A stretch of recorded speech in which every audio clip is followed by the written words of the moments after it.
प्यारे बच्चों, इस YouTube चैनल में आप सबका स्वागत है। आज का हमारा टॉपिक है कक्षा 7 अध्याय 3 ऊष्मा। इसमें पहला प्रश्न है, ऊनी वस्त्र किससे बनाए जाते हैं? उत्तर है जांतव रेशों से। सूती वस्त्र किससे बनाए जाते हैं? पादप रेशों से। प्यारे बच्चों, पादप रेशे कौन से होते हैं? जैसे कपास। शीतकाल में हम कौन से वस्त्र पहनते हैं? इसका उत्तर है ऊनी वस्त्र, ये हमें गर्म रखते हैं। ग्रीष्म काल में हम कौन से वस्त्र पहनते हैं? हल्के रंग के सूती वस्त्र। स्पर्श इंद्रिय द्वारा ताप का अनुभव। कोई वस्तु गर्म है या ठंडी, हम अपनी स्पर्श इंद्रिय पर विश्वास नहीं कर सकते। प्यारे बच्चों, इसमें ये छोटा सा क्रियाकलाप दिखाया गया है, हमारी पाठ्य पुस्तक है। इसमें 3 पात्र लिए गए हैं। पात्र ए में ठंडा पानी है, इसमें गर्म पानी है, और सी के अंदर जो है गर्म और ठंडा दोनों मिला करके पानी डाला गया है। अब इसमें एक हाथ इसमें रखते हैं हम, एक इसमें रखते हैं। ये हमारा ठंडा है जल इसमें, और इसमें गर्म जल है। दोनों को जब इसमें लेके आते हैं तो जो हाथ हमारा ए में था, यहाँ ठंडा जल था, इसको ये पानी जो गर्म दिखाई महसूस होता है, और जो दूसरा है बी है, इसको ये जो जल है ठंडा महसूस होता है। इस प्रकार प्यारे बच्चों, हम कह सकते हैं कि स्पर्श इंद्रिय के द्वारा हम ताप का अंदाजा नहीं लगा सकते। ताप किसी वस्तु में उष्णता के माप को ताप कहते हैं। ताप किसे कहते हैं? किसी वस्तु में उष्णता के माप को। इससे आगे प्यारे बच्चों, डॉक्टरी थर्मामीटर।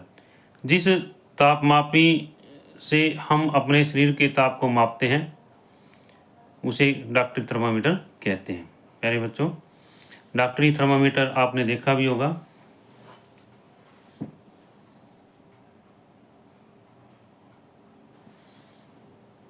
इसमें एक लंबी बारीक था समान व्यास की कांच की नली होती है। इसके एक सिरे पर एक बल्ब होता है। बल्ब में पारा भरा होता है। बल्ब के बाहरी नली में पारे की एक पतली चमकीली धारी दिखाई देती है। थर्मामीटर पर ताप मापने का एक मापक्रम स्केल भी होता है। उपयोग किए जाने वाला यह मापक्रम सेल्सियस स्केल है। इससे 15 डिग्री सी से 42 डिग्री सी तक का ताप जो है हम माप सकते हैं। प्यारे बच्चों,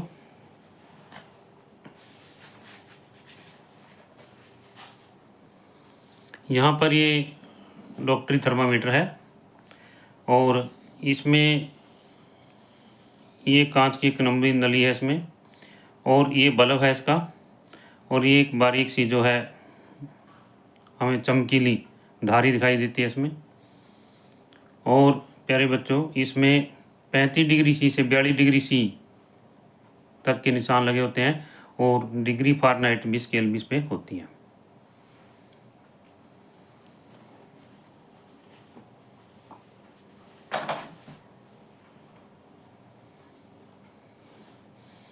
इससे आगे है, मानव शरीर का सामान्य तापमान कितना होता है? 37 डिग्री सेल्सियस। डॉक्टरी थर्मामीटर का उपयोग करते समय आवश्यक सावधानियां लिखिए। इसका उपयोग से पहले और उपयोग के पश्चात में प्रतिरोधी एंटीसेप्टिक घोल से धोना चाहिए। प्यारे बच्चों, जो डॉक्टरी थर्मामीटर है इसको हमने उपयोग करने से पहले धोना चाहिए। जल के साथ में धोना चाहिए या एंटीसेप्टिक घोल के साथ में। उपयोग से पहले पारे का तल 35 डिग्री सी से नीचे होना चाहिए। थर्मामीटर को पढ़ते समय पारे का तल दृष्टि रेखा के सीध में होना चाहिए। इसे बलों से नहीं पकड़ना चाहिए। डॉक्टरी थर्मामीटर का प्रेशर 45 डिग्री सी से 42 डिग्री सी तक क्यों होता है? क्योंकि मानव शरीर का सामान्य ताप 35 डिग्री सी से कम तथा 42 डिग्री सी से अधिक नहीं होता। इसलिए प्यारे बच्चों, इस पर जो निशान है 35 डिग्री सी से 42 डिग्री सी तक के ही होते हैं।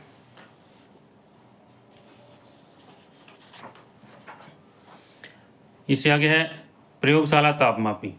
प्रयोगशाला तापमापी का प्रेशर कितना होता है? -10 डिग्री सी से 110 डिग्री सी तक। प्रयोगशाला तापमापी द्वारा जल का ताप कैसे मापते हैं? इसमें एक बीकर में नल का थोड़ा सा जल लेते हैं। तापमापी का बल्ब जल में डुबोएं। यह बर्तन की तली का द्वार को स्पर्श नहीं करना चाहिए। तापमापी को जल में ऊर्ध्वाधर रखते हुए इसमें पारे के तल की गति देखिए। अब पारे का तल स्थिर हो जाए तो तापमापी का पाठ्यांक नोट कीजिए। यह जल का ताप है। तापमापी का पाठ्यांक तभी नोट करना चाहिए जब उसका बल जल में हो, जल से बाहर निकालने पर पारे का तल जो है गिरने लगता है। प्यारे बच्चों, जो प्रयोगशाला तापमापी है, इसमें जब इसको जल से बाहर निकालेंगे तो इसका जो तापमान है, वो जो पारा है, वो क्या है, नीचे गिरना लगेगा। और इसलिए हमें जिस द्रव का तापमान मापना है, इस तापमापी को उसी के अंदर ही रखना चाहिए और उसी समय उसका ताप मापना चाहिए।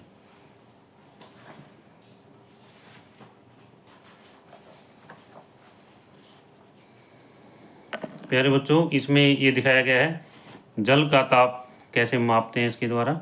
यहाँ पर इसमें एक बीकर ले लेंगे और बीकर के अंदर क्या है, जल डाल लेंगे। फिर एक प्रयोगशाला तापमापी लेंगे हम इसको, और इसका बलव जो है इसके अंदर डाल लेंगे।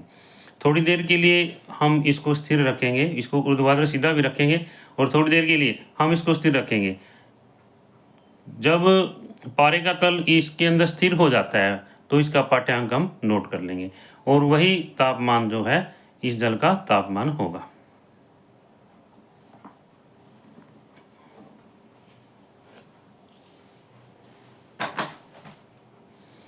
डॉक्टरी तापमापी में पारे का तल नीचे क्यों नहीं गिरता?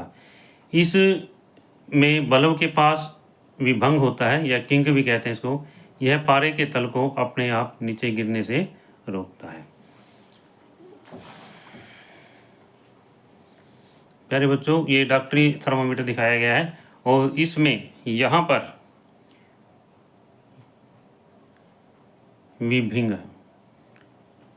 विभंग होता है, इसको किंग भी कहते हैं। ये पारे के तल को नीचे गिरने नहीं देता।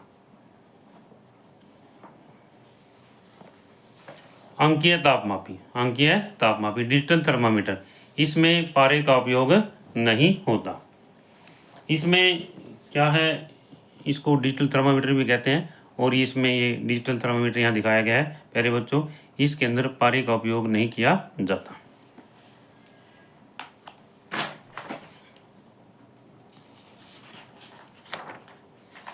ऊष्मा संचरण की कितनी विधियां हैं? ऊष्मा संचरण की 3 विधियां हैं, चालन, संवहन एवं विकिरण। प्रश्न, चालन किसे कहते हैं? वह प्रक्रम जिसमें ऊष्मा किसी गर्म वस्तु से के गर्म सिरे से ठंडे सिरे की ओर स्थानांतरित होती है, चालन कहलाता है। ठोसों में ऊष्मा प्राय चालन प्रक्रम के द्वारा स्थानांतरित होती है। ऊष्मा सदैव गर्म वस्तु से ठंडी वस्तु की ओर प्रवाहित होती है। जब किसी चम्मच को मोमबत्ती पर गर्म किया जाता है तो पहले उसका मोमबत्ती वाला सिरा गर्म होता है, बाद में धीरे धीरे सारा चम्मच गर्म हो जाता है। प्यारे बच्चों, अब हम एक प्रयोग है, सिंपल सा दिखाया गया इसमें, हमारी पाठ्य पुस्तक में क्रियाकलाप है।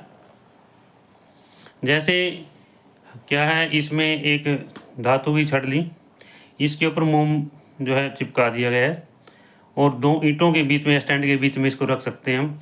एक साइड से हम मोमबत्ती से इसको गर्म करते हैं। प्यारे बच्चों, जब हम इसको गर्म करते हैं तो सबसे पहले इधर वाला जो सिरा है, यहाँ से मोम पिघलना शुरू कर देता है, और फिर धीरे धीरे आगे बढ़ते जाते हैं। तो थोड़ी देर के बाद में धीरे धीरे जो है इससे आगे वाला मोम जो है पिघलना शुरू कर देता है।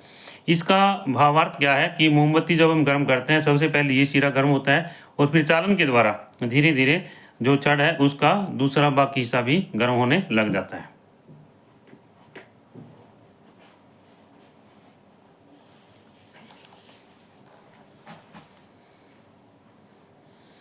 चालक किसे कहते हैं? जो पदार्थ अपने में से ऊष्मा को आसानी से जाने देते हैं उन्हें ऊष्मा का चालक कहते हैं, जैसे एल्युमिनियम, लोहा, तांबा, सोना आदि। कुचालक किसे कहते हैं? जो पदार्थ अपने में से होकर ऊष्मा को आसानी से नहीं जाने देते उन्हें ऊष्मा का कुचालक कहते हैं, जैसे लकड़ी, प्लास्टिक आदि। ऊष्मा कुचालकों को ऊष्मारोधी भी कहा जाता है। इससे आ गया प्यारे बच्चों संवहन। गोल पेंदे की एक फ्लास्क में थोड़ा सा जल लेते हैं, इसमें पोटासियम परमैंगनेट का एक क्रिस्टल भी रखते हैं। अब इसको चित्र में दिखाए अनुसार गर्म करते हैं। जब जल को गर्म करते हैं तो ज्वाला के पास का जल गर्म हो जाता है और ऊपर उठता है। इस गर्म जल का स्थान लेने के लिए आसपास का जल आ जाता है, फिर यह जल भी गर्म होकर ऊपर उठता है तथा आसपास से जल फिर इसके स्थान पर आ जाता है। यह प्रक्रिया चलती रहती है जब तक कि सारा जल गर्म न हो जाए। ऊष्मा स्थानांतरण की इस विधि को संवहन विधि कहते हैं। द्रवों तथा गैसों में ऊष्मा संवहन द्वारा गर्म होती है। प्यारे बच्चों, इसमें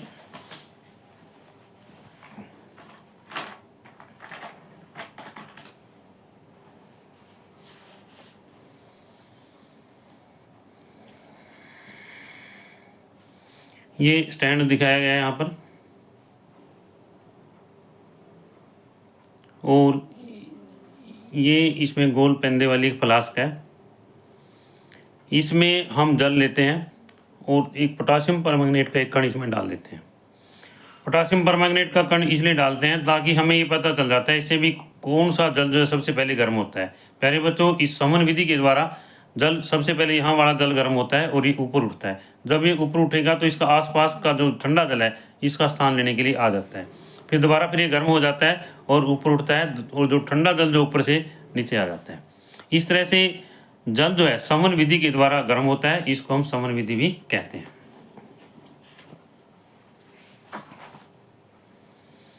समुद्र समीर, समुद्र की ओर से आने वाली वायु को समुद्र समीर कहते हैं।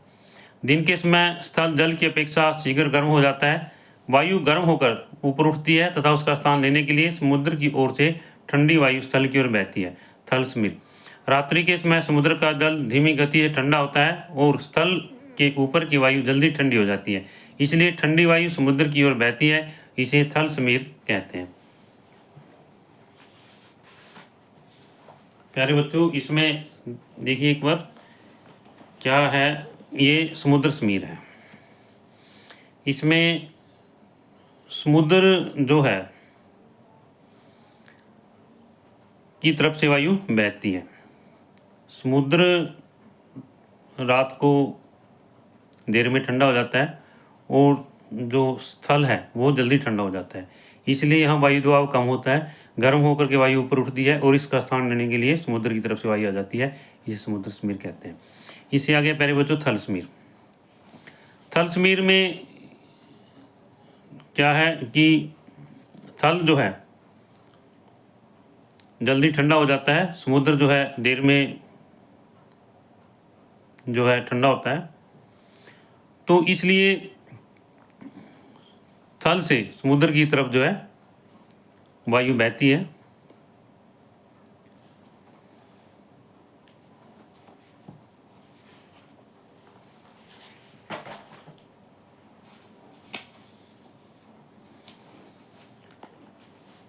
इससे आगे प्यारे बच्चों विकिरण।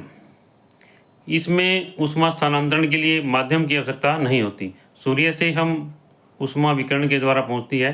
किसी तापक हीटर के सामने बैठने से हमें इसी प्रक्रम द्वारा ऊष्मा प्राप्त होती है।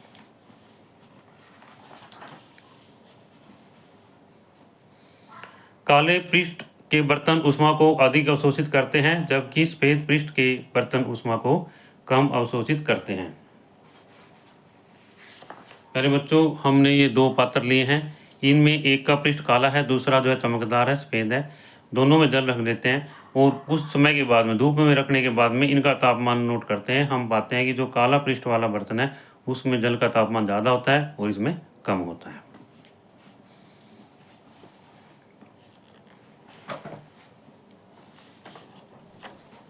इससे अगला प्रश्न है, गर्मियों में गहरे रंग के तथा सर्दियों में गहरे रंग के तथा गर्मियों में सफ़ेद या हल्के रंग के वस्त्र क्यों पहने जाते हैं? गहरे रंग ऊष्मा के अच्छे अवशोषक होते हैं, सफ़ेद या हल्के रंग ऊष्मा के कम अवशोषित होते हैं। सर्दियों में हम ऊनी वस्त्र क्यों पहनते हैं? ऊन के रेशों के बीच में वायु फंसी होती है। यह वायु हमारे शरीर की ऊष्मा को बाहर नहीं जाने देती तथा बाहर की ठंड को अंदर नहीं आने देती, जिसके कारण हम उष्णता का अनुभव करते हैं। एक मोटे कंबल की अपेक्षा दो जुड़े पतले कंबल हमें सर्दी से किस प्रकार बचाते हैं? प्यारे बच्चों, इसमें उत्तर है, दो जुड़े हुए पतले कंबलों के बीच में वायु भरी होती है। वायु ऊष्मा की कुचालक है। यह हमारे शरीर की ऊष्मा को बाहर नहीं जाने देती तथा बाहर की ठंड को अंदर नहीं आने देती, इसलिए हम क्या है, गर्मी का अनुभव करते हैं। इसलिए दो जुड़े पतले कंबल एक मोटे कंबल की अपेक्षा अधिक ऊष्मा प्रदान करते हैं। इससे आगे प्यारे बच्चों भवन निर्माण। भवन निर्माण में यदि खोखली ईंटों का उपयोग किया जाए तो बाहर की गर्मी या सर्दी के प्रभाव से बचाया जा सकता है, क्योंकि इनमें वायु भरी होती है तथा वायु ऊष्मा की कुचालक है। प्यारे बच्चों, यदि यह वीडियो आपको अच्छी लगे तो आप इसको लाइक ज़रूर करना, और जो बच्चे इस चैनल पर नए हैं वो इस चैनल को सब्सक्राइब ज़रूर करना, ताकि गणित व विज्ञान की वीडियो आपके पास में आती रहे।